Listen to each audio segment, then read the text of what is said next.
Wow. Wow, that's crazy, man. This is again, I appreciate your time. I got one last question. I want to ask you something about Screwball, because that one was so unique because you use little kids as actors. I found that fascinating. When I finished watching that, I kind of did a double take, and I was just thinking, man, did Alex Rodriguez's career really plummet over, like, was it $4,000 or $5,000 in that? 4,000? That was sort of our log line on that. You can watch Screwball on Netflix as soon as you're done with the Kings of Miami.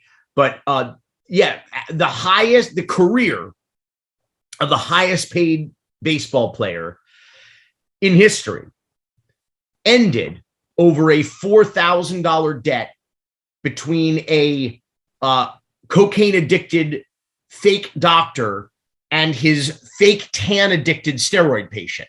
I mean, that's why we called it Screwball. It's like classic. You can't make this shit up, because like it's just only in Miami, Florida fuckery kind of tale that, again, talking about guilt, we're guilty by geography. It's like in Miami, you're going to invariably fall into friendships or relationships with fake doctors, deposed third world dictators, Medicare fraudsters, drug smugglers. It's the vibe of the community. It's who's in this community. Miami has we have a big black market. We have a white market, but most of the Miami economy, it exists in the gray market. We're like a gray market economy in Miami. And a lot of those people fall into the black market eventually or one way or another. But that's what happens here. So if you're going around town looking for an anti-aging clinic with a doctor, lots of air quotes for people just listening, to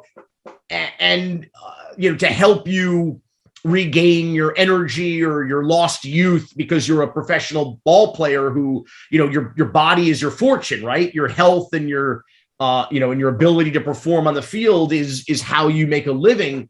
You're going to invariably fall into into a strip mall storefront clinic where some guy in a lab coat and a stethoscope who is not a doctor is going to treat you. I mean, that's just because Miami. I feel like if you were to get Alex Rodriguez a little tequila'd up and you pulled him to the side, he'd probably say that he would offer that guy $400,000 to not have to go through what he went through. And he spent at least probably 2, 3, 4 million defending himself against the biggest suspension in the history of Major League Baseball, and failed. In fact, I think he got a few games knocked off, but otherwise, wound up with that record-breaking suspension.